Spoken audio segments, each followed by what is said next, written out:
Introducing Zach Davis and Josh Anderson with the SoundMoney Podcast. Hello, welcome to this week's episode of the SoundMoney Sound Principles Podcast. Josh Anderson here with Zach Davis, getting ready today. Zach, how are you today? I'm good. Hey, everybody. Good to be with you. It is a great day to be with the listeners and to be together for a few minutes as we dive into some pretty awesome topics. I think I'm pretty excited about both of these things we're going to talk about today, Zach, mostly because we've been on the gold and silver side. We've been saying this was going to happen for a couple of years. I mean, kind of like we're prophets. I don't know, but maybe not prophets. I don't know how to go that far. Maybe anti-prophet. But, you know, we've been reading the tea leaves for a long time, and we saw today coming several years ago. It just took a little bit longer than we thought, but it was an inevitable thing. So I'm excited about our topic around gold and silver today. And likewise, kind of want to have a culmination of the last about 10 weeks. We've been talking about some business principles that they all built on each other, and kind of going to have a little bit of a recap today and share some of maybe some experiences that we've had around that business principle. So I'm excited for today, Zach. I want to jump kind of right in to the lead today for gold and silver. You know, I got a grin because, like I said, we've known today coming for a long time, and it's crazy.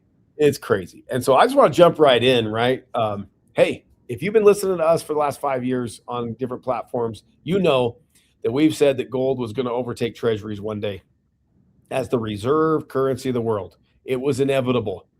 And this past week, first time ever in the United States history since we started issuing bonds, that gold actually overtook treasuries.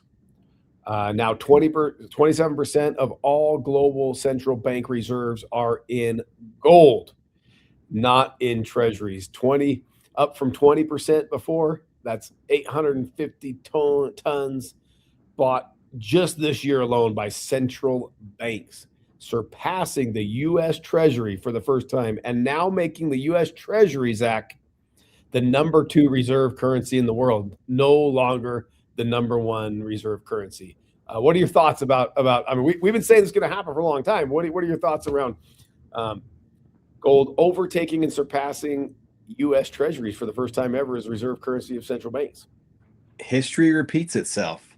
You can't be this irresponsible with spending as a country and as a global world. Like, you just can't be this irresponsible and not think that it's going to not catch up with you sometime. I mean, it is the thing that everybody wanted years and years ago. It is the thing that everybody wants now because it is real money.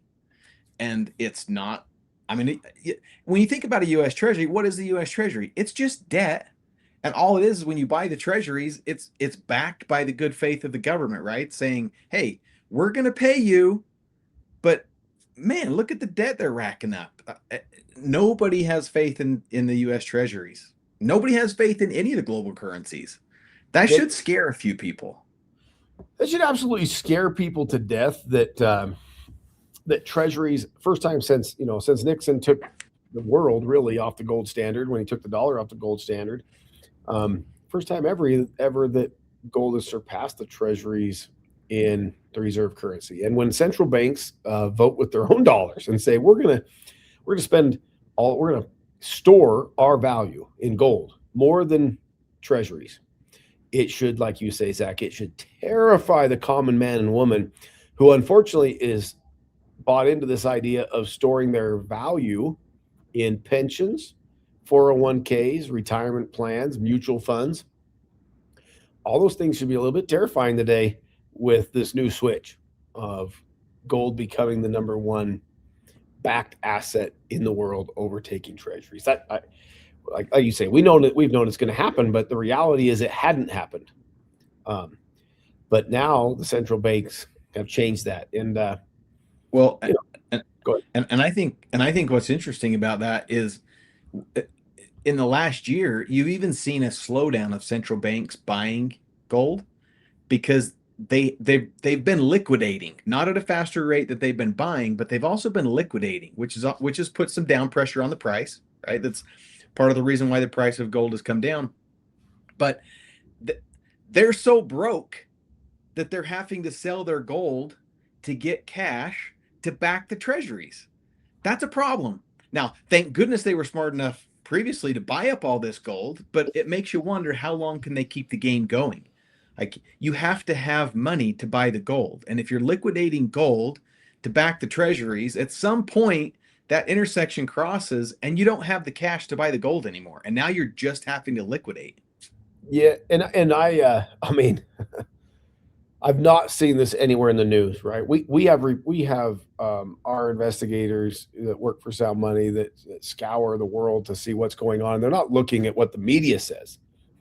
We actually have insight into know who's buying from the U.S. Mint, who's buying from the largest mines, and who's buying from the largest refiners in the world, right?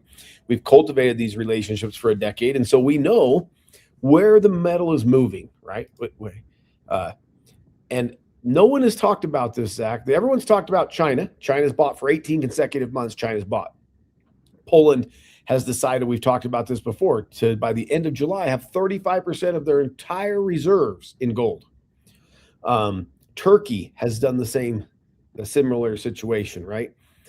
We've talked about how India put a giant tariff on gold to slow down the buying, which, by the way, they say has started the largest smuggling of gold this month that's ever been known since the pirate times, Zach, because there's such a smuggling problem in the last 2 weeks in India with people trying to smuggle in gold around the tariffs. But this is what nobody's talked about. I want your take on it.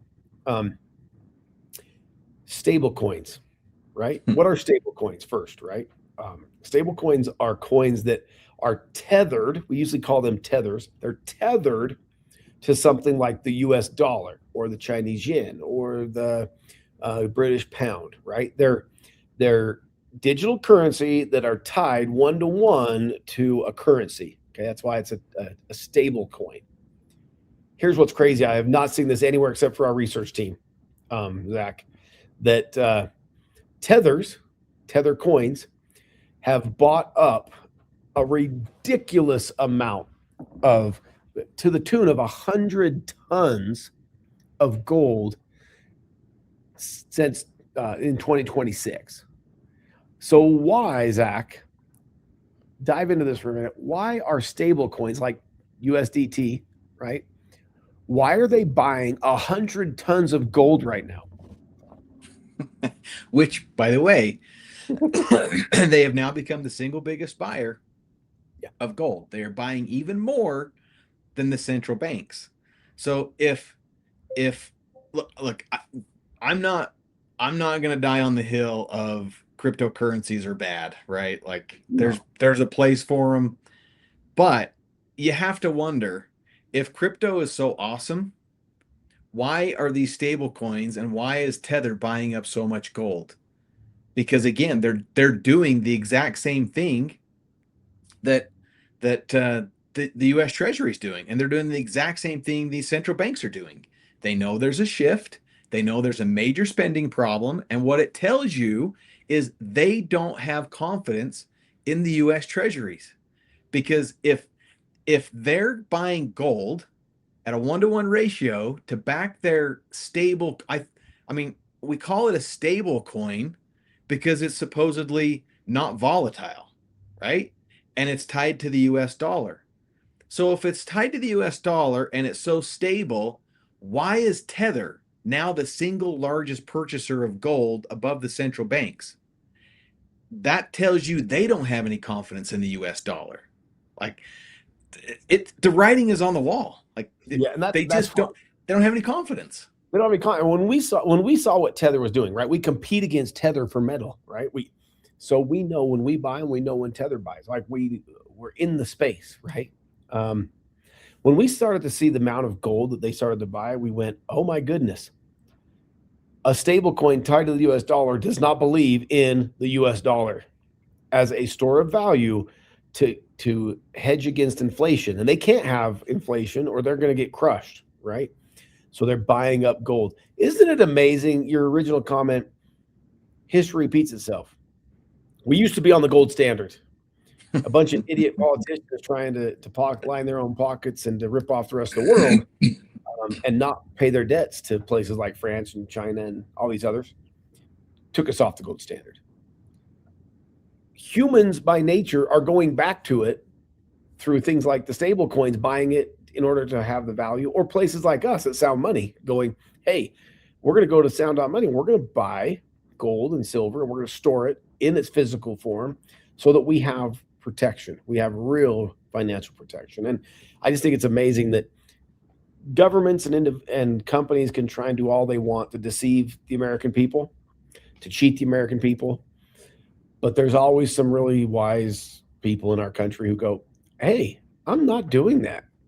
I'm not storing those green $100 bills. I'm going to store gold, just like the central banks and just like now the stable coins of the world have to do in order to keep their coin alive. They have to do it. But nobody's talking about it. Have you even seen that in the media, Zach? Anywhere? No. Have you seen it anywhere? No, well, no, because I mean, all these countries, they want their citizens to have confidence in their currency. Because if the citizens lose look, the only reason that the currency actually works is because the citizens have confidence that the government will actually make good on the debt or the tender. And so when the citizens lose confidence, the whole thing upends. And that's when you see these currencies crash.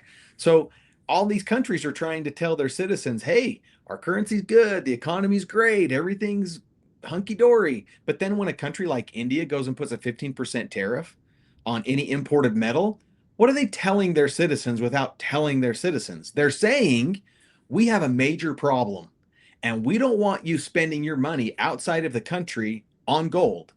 Otherwise, our currency is going to crash. Canada just did the same thing. I think there's a tariff on a tax on Canadians now when they buy gold. So it's ridiculous. They're trying to oppress their people, and thank goodness that enough people in the world now have their own eyeballs to see that there's a better way. There is freedom out there. So I just say this, Zach, last comment on the gold and silver market for the week. If freedom for central banks, if freedom for stable coins comes through gold and silver, what should the average household do? Ought to be buying some. Ought to be buying some, especially in a hot inflation market, right? We know they just came out and said inflation's 4.2% this year. It's on a heater. Hey, no better time to own gold and silver than when the price has been reduced and inflation is high. You're going to see a bump. Hey, these are simple things. So, I think JPMorgan is still predicting $4,900 for the end of the year. So, I mean, right now, if you're buying gold right now, you're buying at like a 20% discount off of its high, and it's going to go back to its high and then some. Like it just is. You can't have this much buying. You can't have things like Tether doing what they're doing, central banks doing what they're doing, governments doing what they're doing, and not have immense pressure on the price of gold going up. Like it's inevitable. It's a good time to be a stacker. It's a good time to be using platforms like SoundMoney. It's a good time to be buying collectible gold and silver coins. It's a good time to be a buyer. When the economy sucks and life's tough, that's when you win. Like, I was just, Zach, at my local motorcycle dealer. You know me. I have an addiction. So do you. We have way too many motorcycles. But I always say when there's endless motorcycles on the floor, it's a great time to be a motorcycle lover, right? Because you get deals. Yep. The average person is really hurting today. I don't care what you're doing. You can cut out something in your life, and you can dollar cost average. You can buy a little bit of gold and silver every month. And if you do, you will be just like the hundreds of thousands of people we've done business with now that do business with us, who send us thank you letters, who say, I'm so grateful that I made the conscious decision to buy a couple $100 a month. It's made all the difference for me in my moment of need. And for all our listeners, right? Those of you who are doing it every month, maybe it's with our Wealth Builder program, or maybe you're just buying it for somebody else. We don't care. You're going to win. You're going to win in your lifetime, and you will look back and you'll say, that was a really wise decision I made. I'm glad I wasn't like the masses. I'm glad I thought like the central banks. So Probably a pretty good time then, Zach, in that vein, right? To switch gears for a minute to our business principle of the week, our sound principle of the week, because it ties right in.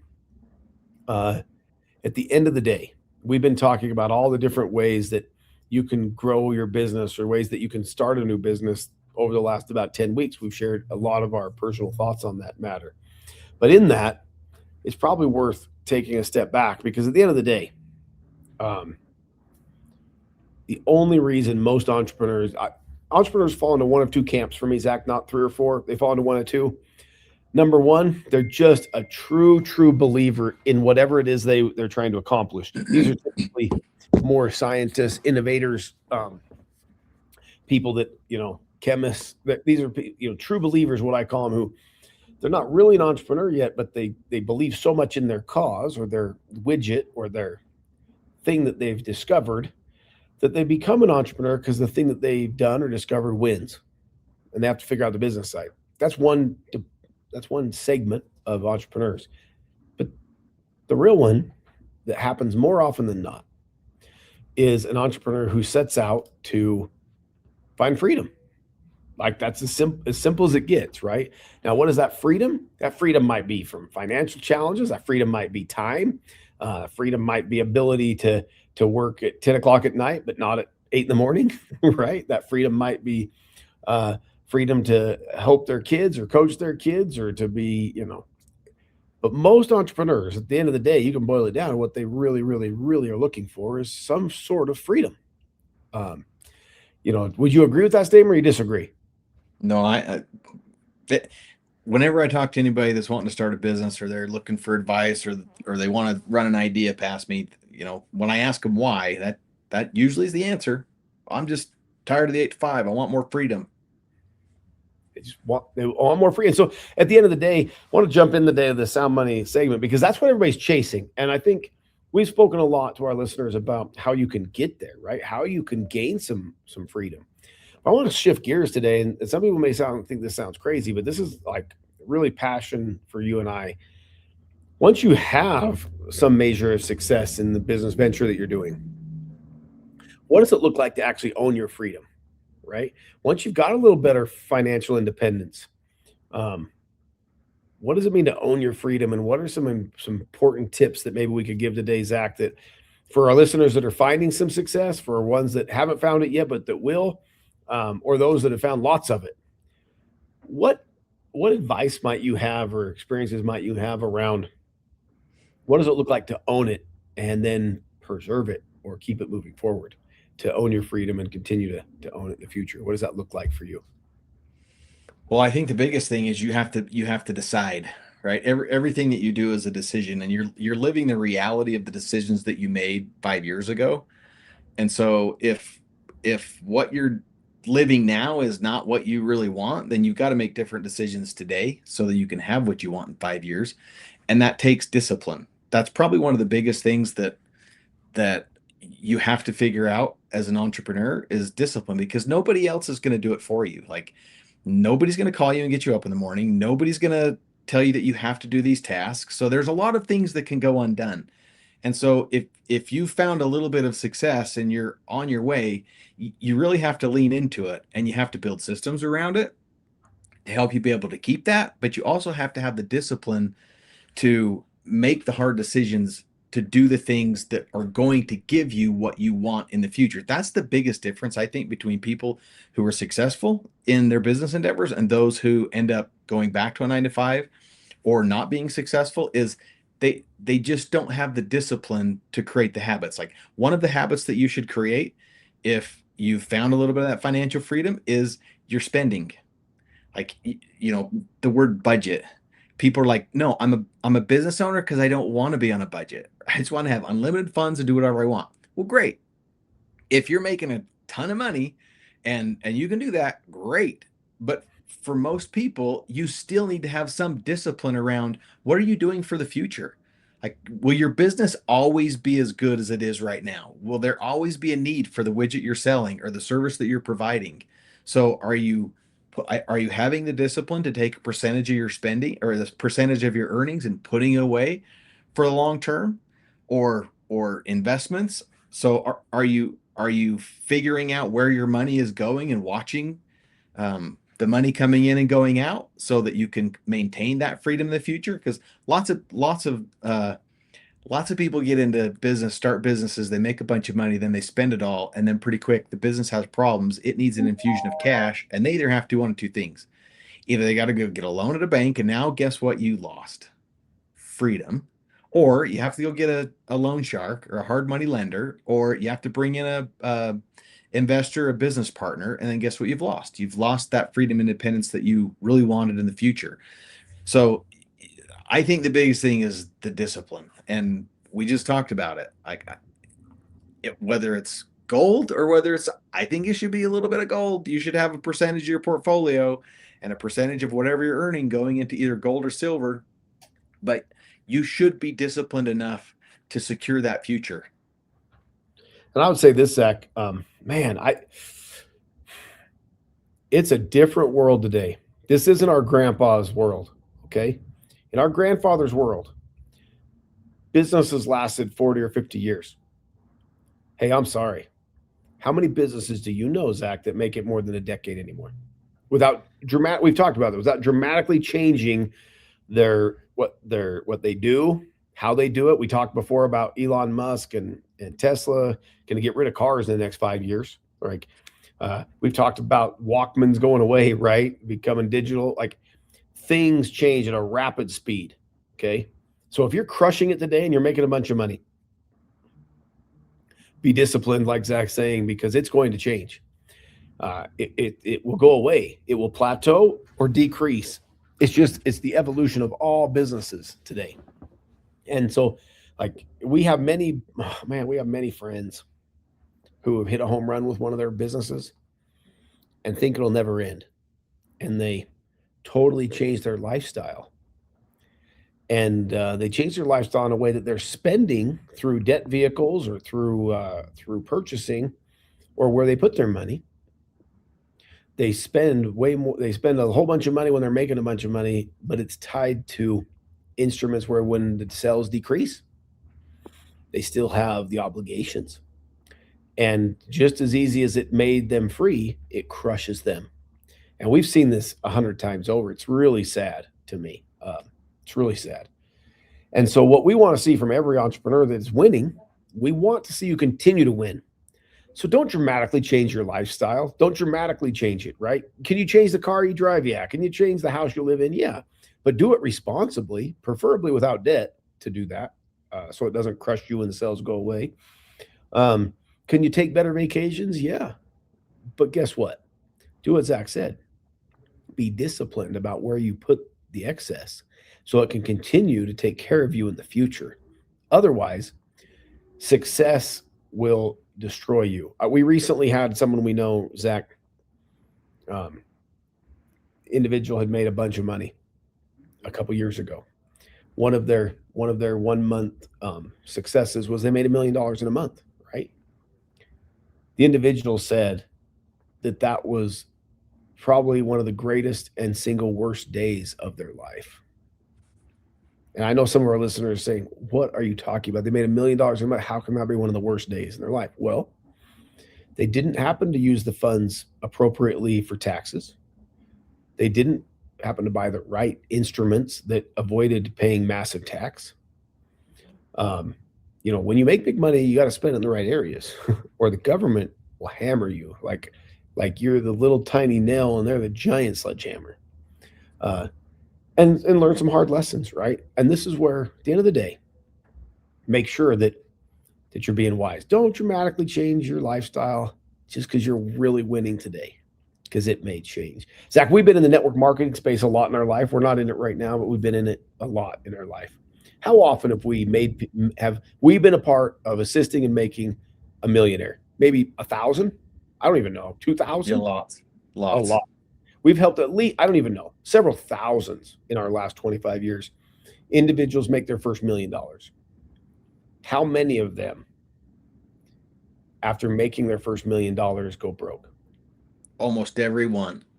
It's insane. Like, so sad. It's really sad because they're not used to making the money. They're not disciplined. They don't know what to do with it. And it's like winning the lottery. How many people do you know that win the lottery and then they're broke? It happens to almost every single person that wins the lottery because money doesn't fix the problems.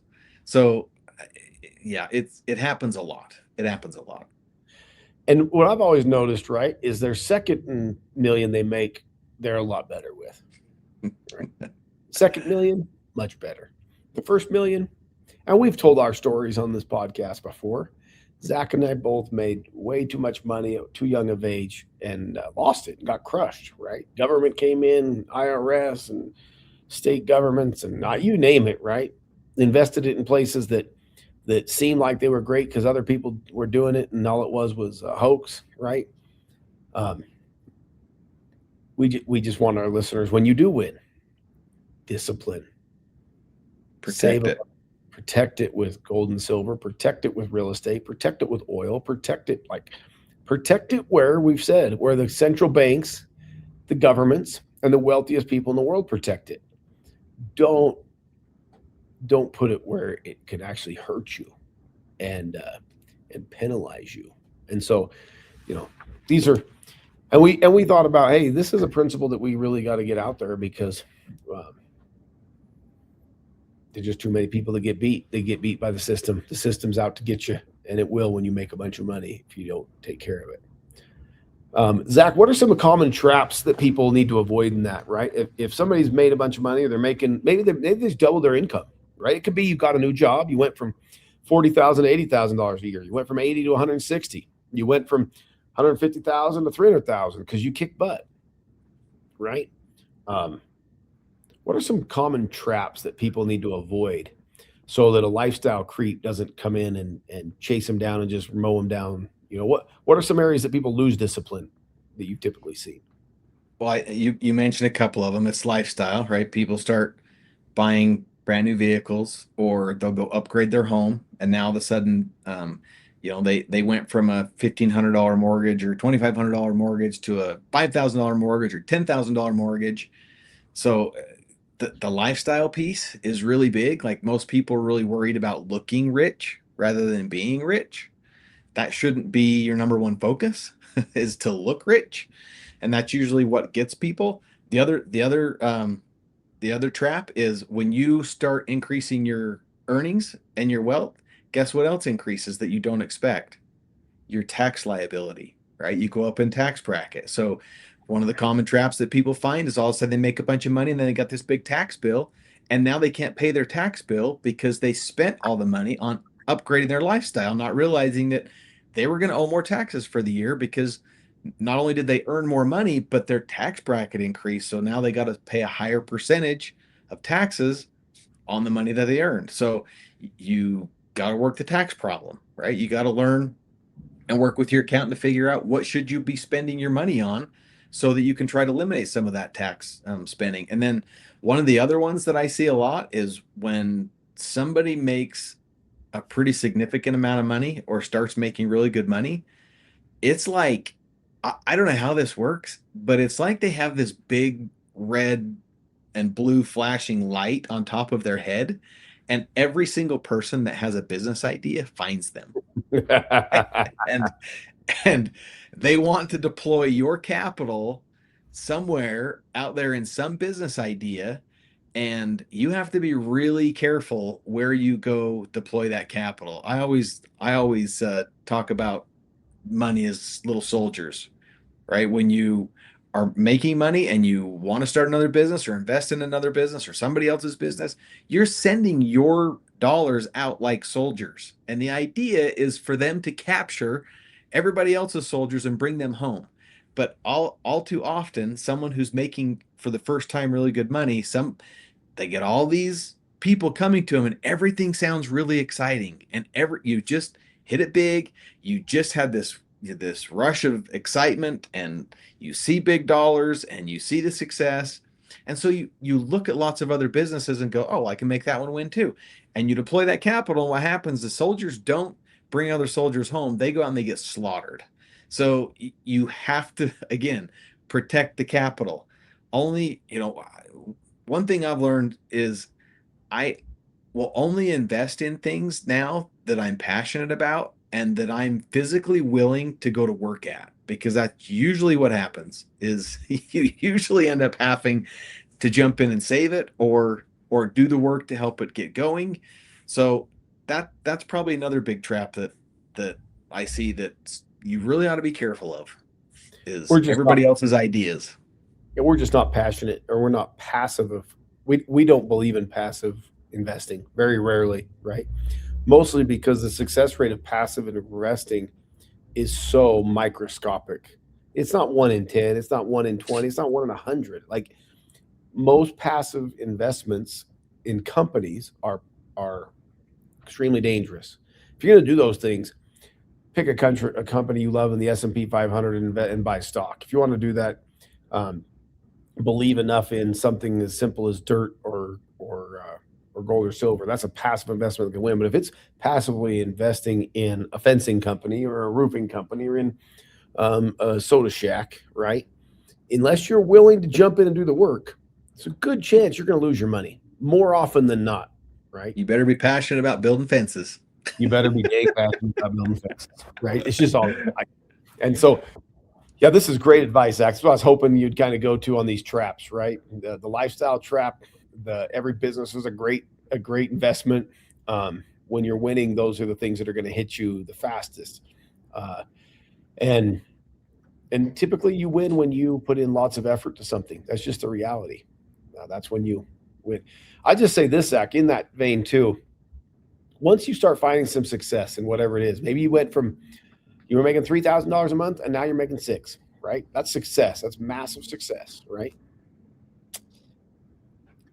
You better stop and re-identify what freedom actually looks like for you, right? Take the time, sit down with a piece of paper or your phone and some app and just record what does freedom actually look like. And then make sure that all the decisions you make actually make that a reality. Because usually, to your point, going from a $2,500 mortgage to a $5,000 mortgage usually is a lot of times opposite of the freedom goal, right? Or going from a $300 car payment or no car payment to a $1,000 car payment, so you look cool, usually is opposite of the freedom goal. So take time to write down what freedom looks like for you. I'm interested, Zach, and then I'll share, what does freedom actually look like for Zach Davis, right? The Zach Davis who's been in business for 25, 30 years, who's had some massive wins. I mean, we've been lucky enough to have two businesses do more than $1 billion in sales. Like, it's pretty freaking cool, right? We've had many businesses do more than 250 million in sales, but we had two do over $1 billion in sales. Like, so what does success look like for you? Like, what does freedom look like for you? For me, it's time. Okay. Like, that to me, that's what the success buys me, is time and the ability to make my own decisions. So I'm very careful. Freaking guys I know, so that's BS, bro. Come on. What do you mean? Like, that's true. Where's these people you're ever going to be on the planet? So so if you're saying freedom's time, well, walk me through it. What do you mean? Well, this is one of the big fallacies I think about entrepreneurship, that people think, right, that once you own a business that you're just going to have all this massive time freedom. Well, I get asked this question quite often. How do you find a balance? There isn't one. Like, most people try to figure out, how do I spend enough time with my spouse, my family, my career, my recreation, like in this period of time. To me, that's not how it works. Balance is over a lifetime. So I've mentioned before, there's lots of times where I don't see my kids for 4 or 5 days because head down, we're doing stuff, right? But there's also times when I get to take my kids and we go on a road trip and there's no end date. It's like, oh, we're probably going to be gone 3 days and we end up being gone 7 because we can.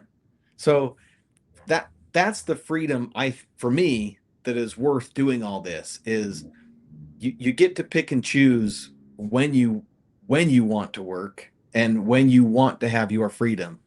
And the debt part, like, I've been really careful about debt. I don't like owing other people money. So to me, that freedom is, I don't live in a great big fancy house with a $10,000, $20,000 mortgage, right? It's like, all my vehicles are paid for. all my recreational toys, they're paid for. Like, I don't have debt on any of those things. And so that's what the business world has created for me. And that to me is freedom, because the peace of mind where I know I can go to bed every night. And if something really bad happens, I got quite a bit of runway because I don't have any debt and the bank's not coming to get all my stuff and kick me out of my house. That to me, that's the freedom. And I would agree with that statement that time freedom is not that you're not busy, that you can just go mow the grass all day, right? But it is freedom to go do what you want. You and I just came home from a great vacation with our spouses. We took our wives to awesome Caribbean island, St. Vincent, spent a week. It was fabulous. But freedom of the ability to go there, financially go there, no big deal. But more importantly, to be there and still accomplish all of the business things that need to be done for the multiplicity of businesses that we own, right? But to do it from that beautiful location, that's freedom. Yep. The freedom that, hey, my good friend Zack here, he's going to be hunting a stone sheep in August for 3 weeks, right? It takes 3 weeks to live on a mountain to hunt a stone sheep. That's the freedom we're talking about. Now, does that mean Zach's going to have to work his butt off in July and October in all his businesses, the ones we're partners and the ones he's got on his own? Yeah, that's the freedom, right? It might mean 100-hour weeks leading up to it and 100-hour weeks after, but it means for 3 weeks he can go chase a stone sheep. Yeah, and it's the decision, right, Josh? I get to make that decision. You get to make that decision. I don't have a boss that says, well, you can't take 3 weeks off, right? Like, I get to decide that I'm going to have to put in a little extra time on both ends of it to take that time off, but I get to make that decision. That's freedom. And then your second point of that was even more important to me. It's the freedom of how you deploy the resources of money so that you have more freedom. You use the term runway, right? Well, runway is just more freedom, right? It's just, hey, if things go really bad in my business, I have more runway because I've put, in your case, I know where you put it. You put it in gold and silver, you put it in oil, and in land. I know where you put it. Those are runways that are awesome. But I'll touch on this, right? You're the same way. You didn't mention it, but we're both freaks this way. The freedom that I'm looking for is the freedom to have some extra money, capital, that when opportunity knocks again with the next opportunity that I didn't even know existed yet, when it comes and it needs capital, guess what I have? I have the capital. Now, that capital can be one of two things. It can be the money. I might have to go sell some gold or silver. I might have to go sell a piece of property. I might have to go sell some mineral rights in order to raise the capital to do the new opportunity. But more importantly, I have the time that I can carve out some time in my life to go work on the new opportunity. That is freedom to me. I know it sounds freakish, right? But that's ultimate freedom for me. So that when opportunity knocks on my door of something that I think needs fixed in the world that we can do, is being able to have a little bit of capital. For us, it's stored in gold and silver that can easily be converted, and the time to readjust the schedule to go, I need to put 20 to 40 to 60 to 80 hours in on this a week because it's really cool. That's freedom. And the most free men I know in the world are the busiest men I know on the planet. But they make their schedule of what opportunities they want to work on and what life things they want to work on. Zach, I'll let you have the last word today on today's topics and let you finish up today. Yeah, I think for me, overall, the main idea that I think I pulled out of the report this week is be careful of the spin. The media and the governments and all, everybody tells you what they want you to hear, right? Have faith in the currency, all this stuff. But look at the policies. Look at the policies that have been put in place over the last several months in these different countries. The taxes are being levied on people when they buy gold and silver. The crypto. By the way, we didn't touch on this, but Tether is not the only one. No, that is buying gold. I don't know how many companies have reached out to us in the last year and have asked us if we would back their crypto with gold, right? So hundreds. Yeah. So what they do is more important than what they say. So I think for me, that's the theme of this week is look at what they're doing, not what they're saying. And you probably should do the same thing. Yeah, I would agree with that. And I love that we were a little bit of we're not going to use the word prophets. I guess we're going to use the word fortune teller. Fortune tellers, Zach. Fortune tellers. But a few years ago, yeah, we had a big crystal ball. But a few years ago, we said, hey, there's going to come a day, and it's not in the distant future, where gold will overtake US Treasuries as the asset that's being held again in the majority asset. It happened this week. It's only that gulf, that divide is only going to get bigger as more and more gold and silver is purchased by central banks, less and less US Treasuries. We've talked about there's probably going to come a day where nobody shows up to the bond sale. U.S. government is going to print more money. They're going to issue some bonds, and no one's going to show up to buy them. They're buying them now because interest rates are above 4%. There's going to come a day when nobody shows up, and then the jig's up, Zach. The jig's up, and you'll be grateful that you're holding gold and silver, that you're holding some assets, or that you've built a business that is winning. So we appreciate you guys. You guys are awesome. Hope you have a great week. And we'll see you next week here on the Sound Money, Sound Principles podcast. See ya. All right. See you, everybody.